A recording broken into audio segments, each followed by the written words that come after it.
Nakwambia kabisa iwe mwanzo na mwisho kwa unanikata chakula kidogo maana nakuona. Sasa hizi jirani, samahani mara moja. Samahani.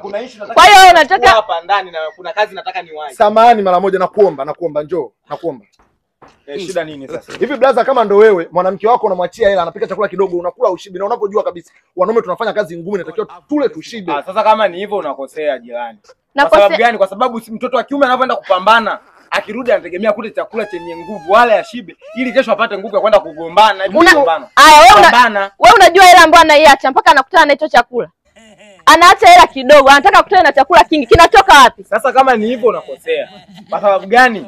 Ukiacha hela ndogo afu unataka chakula kingi unakuwa unakosea. Kwa hiyo wewe uko sahihi. Lazima utafute hela nyingi ili ulete ukute chakula kingi, si ndio?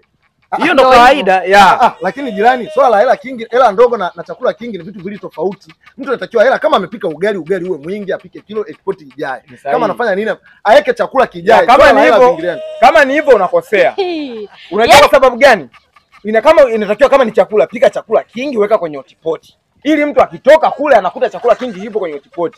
Lakini ati mtoto anatoka kupambana, anatoka kufuatia maisha hela ya kula nyumbani, akuti chakula kwenye hotpot, akuti chakula cha kutosha. Kama ni hivyo unakosea jirani yangu kweli. Jirani, ushai kuona wapi nusu unga, yani nusu unga ikajaa kwenye hotpot? Tena kwa hotpot gani? Humu ndani sikuna mabakuli tu. Sasa umesikia kama ni hivyo unakosea kwa sababu nusu unga huwezi ukajaza kwenye hotpot. Si ndio? Lazima utafute hela ya kutosha ili uanzie kununua zaidi ya nusu. Sasa ngoja na wewe jirani atukuelewe bana. Mimi naona huko unaongea huko, naona huko unaongea. Wewe uko wapi jirani? Sasa mimi ndo nitakupiga kwa sababu nimepita nimekwambia nachukua kitu ndani na haraka kwenda kazini kwangu umenisimamisha mwenyewe. Sasa sikiliza.